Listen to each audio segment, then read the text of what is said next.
Come back खबरों के सिलसिले को आगे बढ़ाते हुए बात करेंगे भारत की। भारत में इंतहा पसंद हुकूमत आने के बाद मुसलमानों के लिए जमीन तंग पड़ गई है। उत्तर प्रदेश में इंतहा पसंदी का एक और वाकया सामने आया, जहां मुसलमान खातून और उसके बच्चों को सरेआम पीटा गया, जबकि पुलिस भी वहीं खड़ी तमाशाई बनी रही।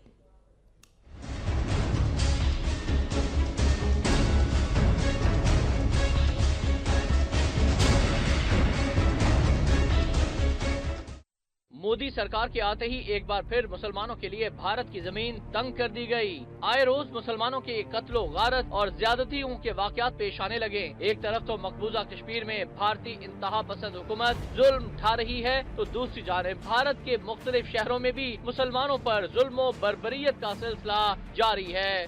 दुनिया की सबसे बड़ी जमहूरियत के दावेदार भारत में दरअसल जमहूरियत नाम की कोई चीज बची ही नहीं।